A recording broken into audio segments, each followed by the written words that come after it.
Before we begin this incredible story, please take a moment to subscribe to our channel and press the bell icon so you never miss out on amazing stories like this one.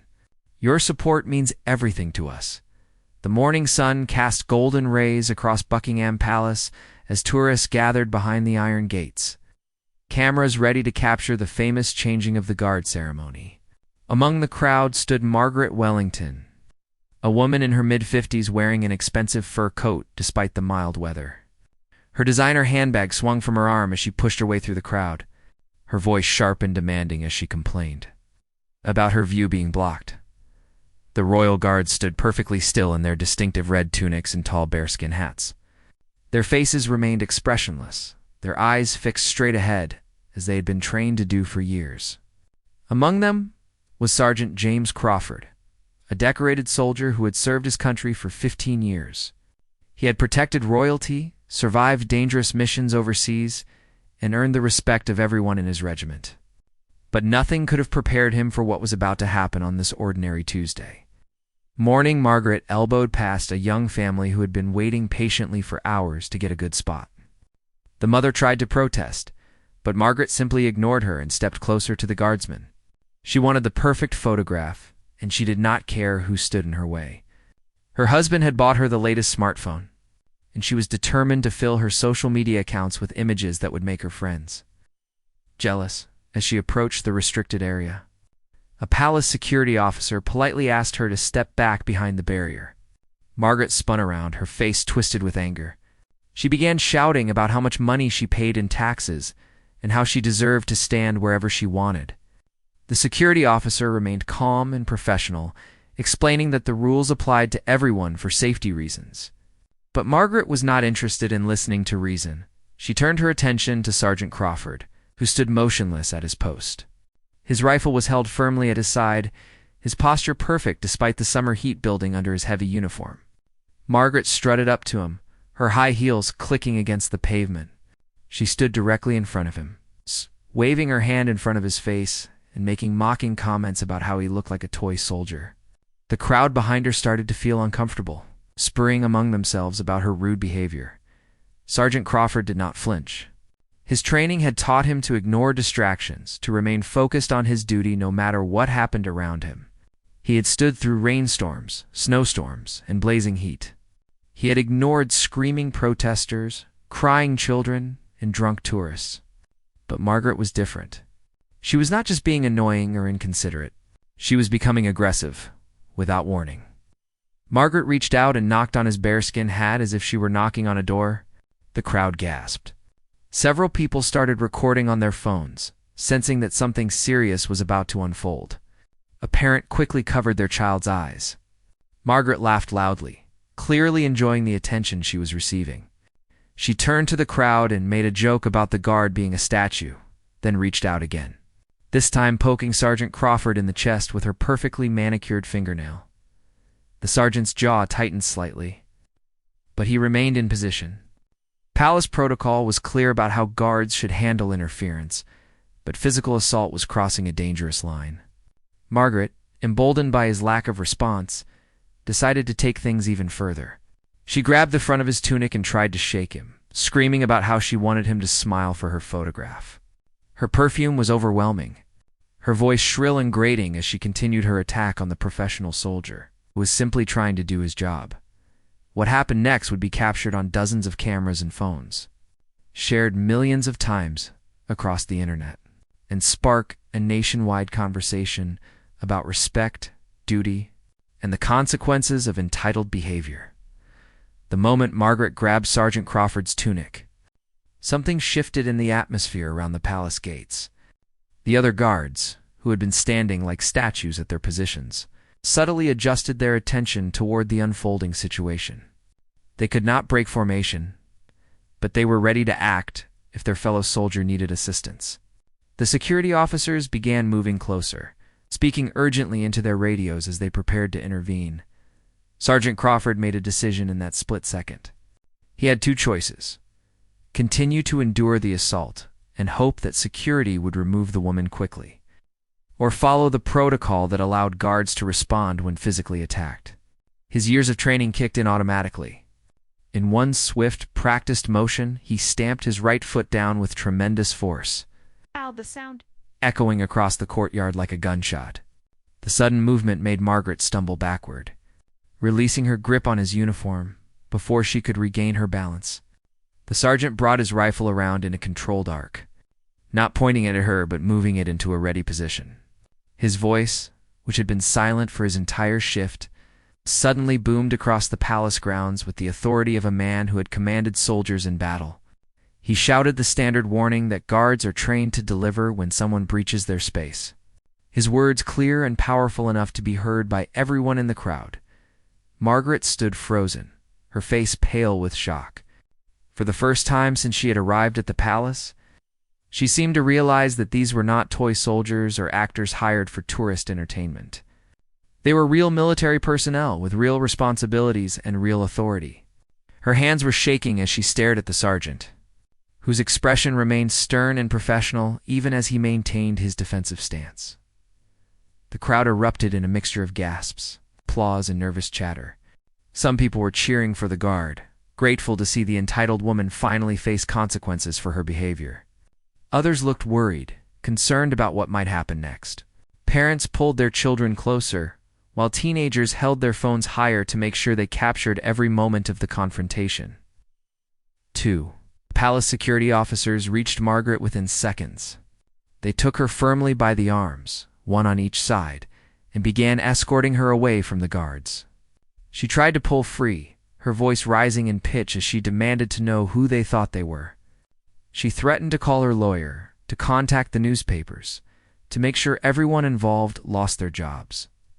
But the security officers had dealt with difficult visitors before, and they calmly informed her that she was being removed from palace property for assaulting a member of Her Majesty's Guard, as Margaret was led away. Still protesting loudly, Sergeant Crawford returned to his position. His movements were precise and controlled as he brought his rifle back to the proper position at his side. His face returned to its neutral expression, his eyes once again fixed on the middle distance, as if nothing unusual had happened.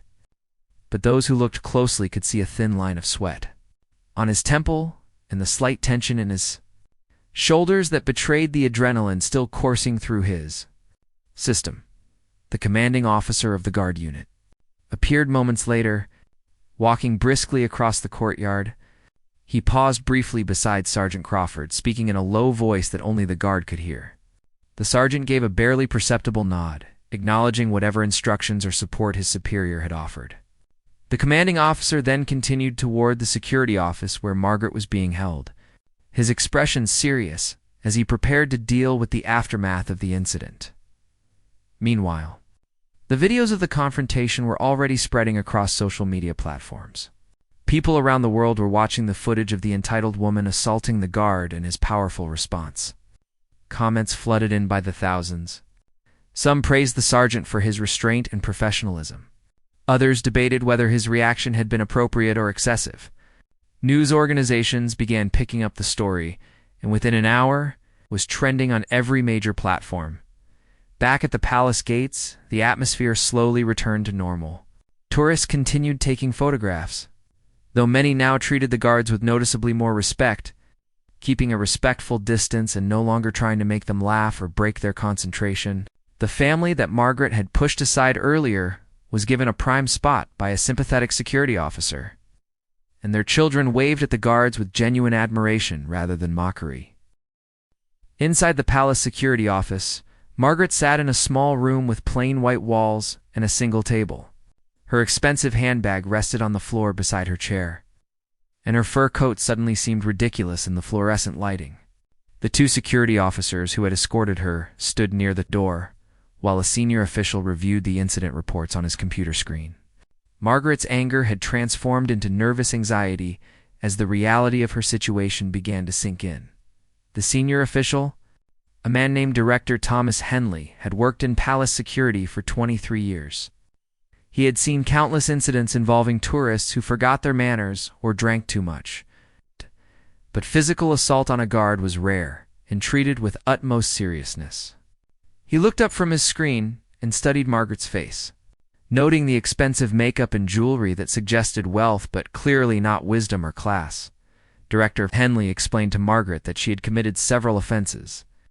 First, she had crossed a restricted barrier despite being warned by security.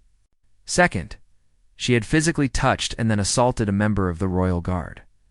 Third, her behavior had disrupted an official ceremony and potentially created a security risk.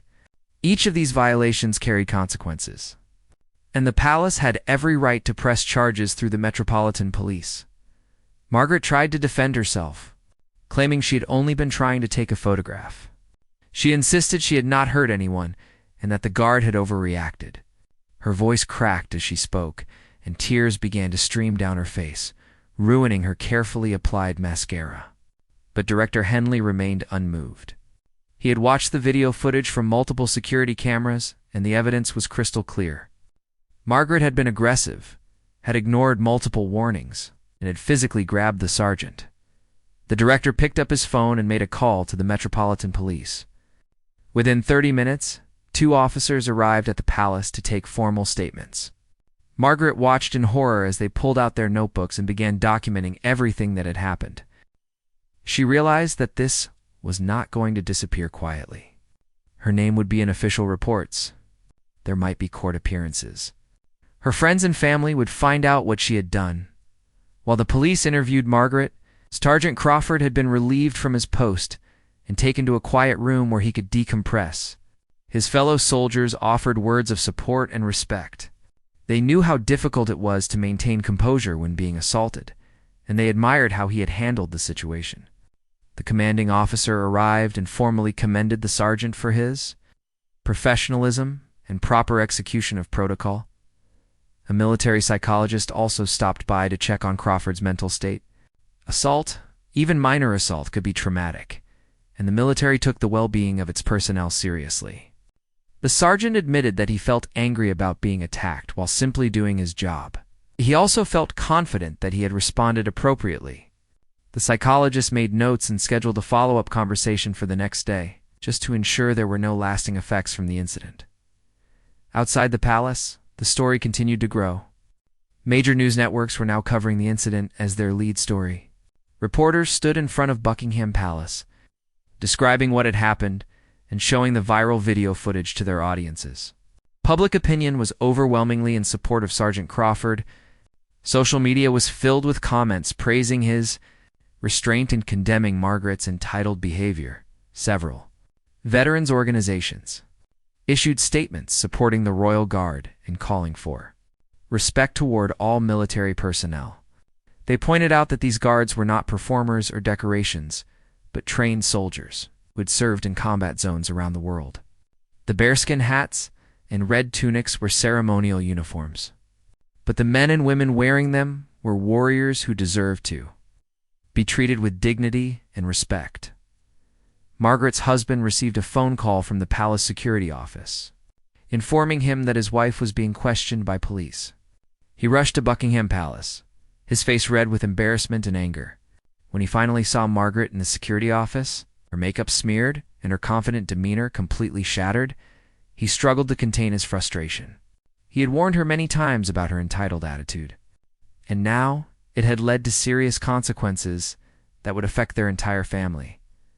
The Metropolitan Police informed Margaret that she would be charged with assault and disorderly conduct. She would receive a court summons in the mail within 2 weeks.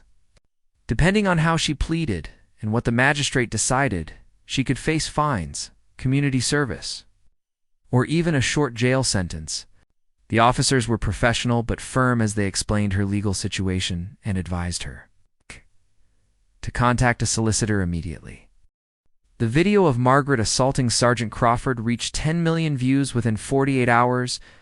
News websites around the globe picked up the story, translating it into dozens of languages and sparking debates about tourism, privilege, and proper behavior around cultural landmarks. Margaret became infamous overnight. Though not in the way she had hoped when she approached the palace that morning seeking the perfect photograph, investigative journalists quickly identified Margaret through her social media accounts. Her Facebook and Instagram profiles were filled with photographs of expensive vacations, designer clothes, and boastful captions about her lifestyle. Within hours, reporters had contacted her neighbors, her country club, and even distant relatives looking for comments. The picture that emerged was of a woman who had always believed that money and status placed her above ordinary rules. Margaret's husband, Robert Wellington, a successful businessman, found himself dealing with unexpected consequences. His company's clients began calling with concerns, worried that associating with him might damage their own reputations. His partners suggested he take a temporary leave of absence until the scandal died down. At the country club, where Margaret had been a member for 12 years, other members whispered and pointed whenever she appeared. Forcing her to resign quietly to avoid further humiliation, the couple's adult children were mortified. Their daughter Emily, a university student studying international relations, faced awkward questions from classmates who had seen the video. Their son Marcus, who worked in London's financial district, had colleagues making jokes about his mother during lunch breaks. Both children called home demanding to know what their mother had been thinking, and Margaret had no good answers to give them. Meanwhile, Sergeant James Crawford tried to return to his normal life and duties. The military offered him the option of taking a few days of leave, but he declined, preferring to maintain his routine. However, returning to guard duty proved more challenging than expected. Tourists now recognized him from the video, and many wanted to take photographs with him or thank him personally.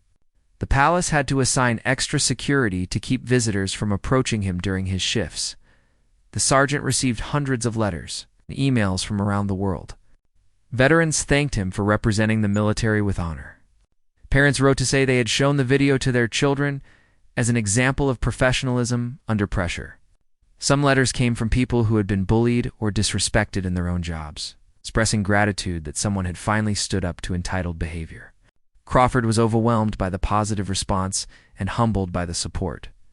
The Royal Guard Regiment held a private ceremony where Sergeant Crawford was formally recognized for his conduct during the incident. His commanding officer presented him with a commendation letter that would become part of his permanent military record. His fellow guards applauded, and several senior officers shook his hand personally.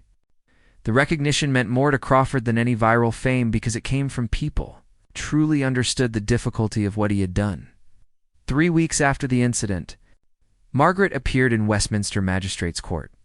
She had hired an expensive solicitor who advised her to plead guilty and express genuine remorse. The courtroom was packed with journalists and curious members of the public who wanted to see how justice would be served. Margaret wore a simple dark suit, a stark contrast to the fur coat and jewelry she had worn at the palace. The magistrate, a stern woman named Judge Patricia Moore, had reviewed all the video evidence and police reports before the hearing. She listened as Margaret's solicitor argued that his client had made a terrible mistake, but was not a dangerous person. He emphasized that Margaret had no prior criminal record and that she deeply regretted her actions. The solicitor requested leniency, suggesting a fine and community service rather than jail time. Judge Moore then asked Margaret to speak. Standing before the court, Margaret's voice trembled as she apologized. She admitted that she had been selfish and disrespectful. She acknowledged that Sergeant Crawford had been doing his duty and that she had no right to touch him or disrupt his work. Tears rolled down her face as she expressed shame for embarrassing her family and becoming a negative example to young people everywhere. The prosecution presented their case, arguing that Margaret's assault on a royal guard was a serious offense that required meaningful punishment to serve as a deterrent to others. They pointed out that tourist misbehavior at royal sites had been increasing, and lenient treatment would only encourage more incidents. They requested a sentence that included both financial penalties and community service to demonstrate that such behavior would not be tolerated. Judge Moore took her time considering the arguments. She acknowledged that Margaret had no criminal history and appeared genuinely remorseful. However, she also emphasized that respect for law enforcement and military personnel was fundamental to a civilized society. The judge noted that Margaret's wealth and privilege had clearly contributed to her sense of entitlement, and that needed to be addressed through consequences that would have real impact. Judge Moore delivered her sentence with a firm voice that echoed through the silent courtroom. Margaret was ordered to pay a fine of £5,000, complete 200 hours of community service, and attend an anger management course. Additionally, she would be banned from all royal properties for 5 years. The judge made it clear that the sentence was designed not just to punish Margaret, but to send a message to anyone who believed their wealth or status gave them the right to disrespect others. Margaret accepted the sentence without protest, her head bowed in shame. As she left the courthouse with her husband and solicitor, photographers and journalists surrounded them, shouting questions about how she felt and whether she had learned anything from the experience. Robert shielded his wife from the cameras, guiding her quickly to their car while refusing to make any statements. The image of Margaret hiding her face behind her hands as she hurried away became yet another viral photograph. The community service assignment placed Margaret at a veteran support center in East London. Far from her comfortable neighborhood, she would spend her hours helping organize donation drives, serving meals, and assisting with administrative tasks. The center's director, a retired Army colonel named David Bennett, made it clear that Margaret would receive no special treatment despite her background. She would work the same shifts as other volunteers, follow the same rules, and be held to the same standards. Margaret's first day at the Veterans Center was humbling. She arrived in casual clothes, looking uncomfortable and out of place among the other volunteers who greeted her with polite but distant acknowledgement. Everyone knew who she was and what she had done. Colonel Bennett assigned her to help sort donated clothing in a dusty storage room, a task that required hours of physical labor and left her exhausted. Her manicured nails became chipped, and her back ached from bending over boxes. During lunch break, Margaret sat alone in the center's cafeteria, eating a simple sandwich and watching the veterans who came for support services. She saw elderly men who had served in World War II, middle-aged veterans from the Falklands War, and younger soldiers who had returned from Afghanistan and Iraq. Some walked with canes or used wheelchairs. Others bore invisible scars from their service. Margaret began to understand, perhaps for the first time, the true nature of military sacrifice. Over the following weeks, Margaret's perspective slowly shifted. She met a veteran named Thomas who had served with distinction but struggled with post-traumatic stress. She helped organize a Christmas dinner for homeless veterans and listened to their stories of service and hardship. She assisted in a fundraising campaign for wounded soldiers and saw photographs of young men and women who had given everything for their country. Each interaction chipped away at her previous sense of entitlement. One afternoon, Colonel Bennett called Margaret into his office. She expected criticism about her work, but instead, he wanted to show her something. On his computer screen was an email from Sergeant James Crawford. The sergeant had heard about Margaret's community service assignment and wanted to express his hope that she would learn from the experience. He bore no personal grudge and wished her well in her rehabilitation. The generosity of his message brought tears to Margaret's eyes. Meanwhile, Sergeant Crawford continued his duties at Buckingham Palace. The initial media frenzy had faded, and tourists gradually stopped recognizing him. He appreciated the return to normalcy, though he remained more aware of how people perceived guards and the importance of maintaining dignity in the role. The incident had reinforced his commitment to military service and his belief in the values of duty, honor, and respect. The Royal Guard implemented new training protocols following the incident. While guards had always been prepared to respond to physical interference, the episode with Margaret highlighted the need for even clearer guidelines. New recruits now received additional instruction on de-escalation techniques, proper use of force, and how to handle situations where tourists became aggressive. Sergeant Crawford was invited to participate in developing these training modules. Sharing his experience to help future guards back at the Veterans Center, Margaret approached Colonel Bennett with an unexpected request. She wanted to do more than just fulfill her court-ordered hours. She asked if she could continue volunteering after her sentence was complete and whether she might establish a scholarship fund for children of veterans. The colonel studied her carefully, searching for signs of insincerity, but saw only genuine remorse and a desire to make amends. Margaret also reached out to several organizations that supported military families. She made anonymous donations at first, uncomfortable with seeking recognition for her charity. But Colonel Bennett encouraged her to be public about her support. explaining that her transformation from entitled tourist to dedicated advocate could inspire others. Reluctantly, Margaret agreed to share her story, hoping it might prevent someone else from making similar mistakes. Her family slowly began to forgive her. Emily, her daughter, visited the Veterans Center and saw the real work her mother was doing. She witnessed Margaret serving meals, listening patiently to veteran stories, and treating everyone with genuine respect. Marcus, her son, attended one of the fundraising events Margaret helped organize and felt proud of the positive change in his mother. Robert, her husband, noticed a humility in Margaret that had been absent for years. 18 months after the incident at Buckingham Palace, Margaret stood before a gathering at the Veterans Center. She had been invited to speak at their annual volunteer appreciation event, and the room was filled with people who had watched her transformation over the past year and a half. Her hands trembled slightly as she held her notes, but her voice was steady when she began to speak. Margaret told her story honestly, starting with the privileged life that had made her believe she was more important than others. She described her behavior at the palace without making excuses, acknowledging the arrogance and disrespect she had shown Sergeant Crawford. She talked about the shame she felt when her actions were broadcast around the world, and the difficult process of facing consequences for the first time in her adult life. Most importantly, she spoke about what she had learned from the veterans she now called friends. The audience listened in respectful silence. Many of them had been skeptical when Margaret first arrived for community service, assuming she would complete her required hours and disappear forever. But she had proven them wrong. She had returned week after week, even after fulfilling her court sentence. She had organized fundraisers, donated substantial sums from her own wealth, and established the scholarship fund she had promised. She had become a genuine advocate for veterans' causes. After her speech, Colonel Bennett presented Margaret with a certificate recognizing her as Volunteer of the Year. The award was not given lightly, and it represented the center's acknowledgement that her transformation was authentic.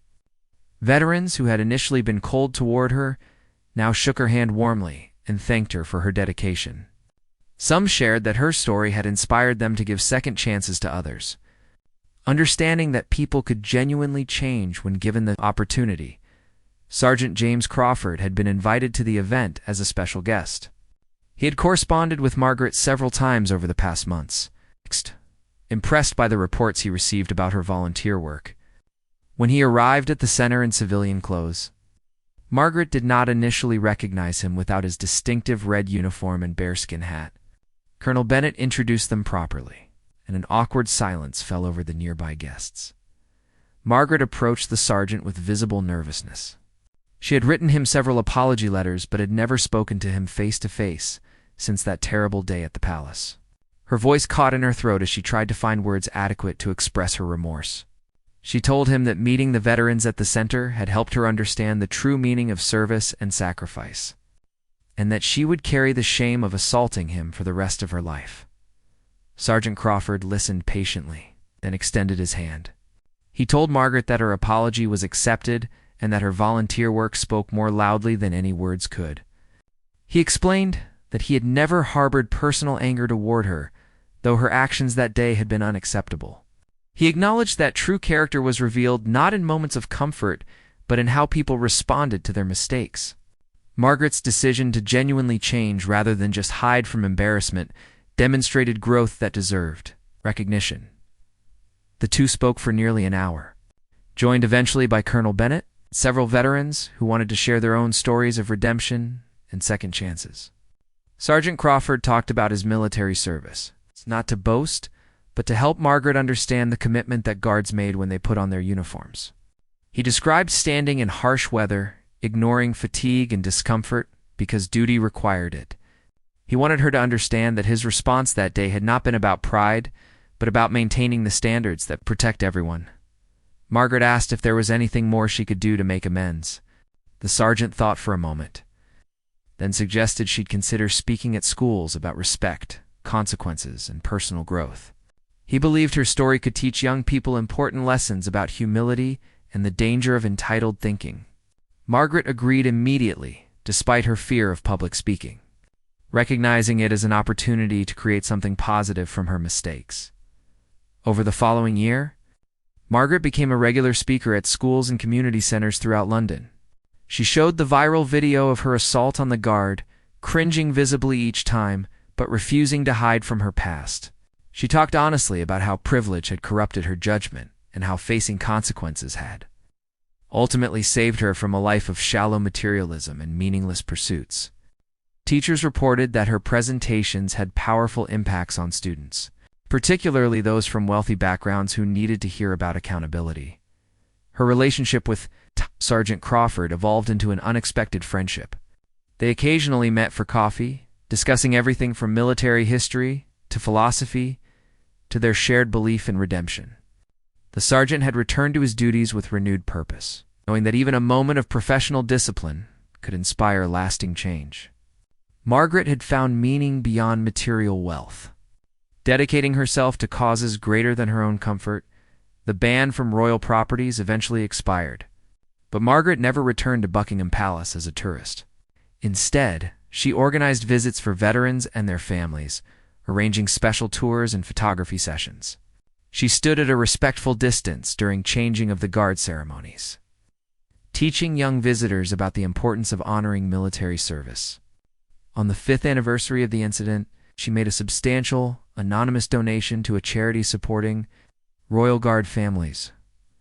Margaret's transformation became a case study in rehabilitation programs, referenced by judges and counselors as an example of how consequences, combined with opportunity, could produce genuine change. Her story was no longer just about an entitled woman assaulting a guard, but about redemption, growth, and the power of second chances.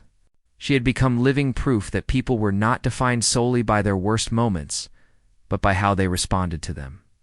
In quiet moments, Margaret sometimes watched the video that had made her infamous. The image of herself grabbing the sergeant's uniform still made her feel sick with shame. But she no longer looked away from it. She accepted it as part of her story, a permanent reminder of who she had been and who she never wanted to be again. The woman in that video seemed like a stranger now, someone whose values and character she could barely recognize as her own.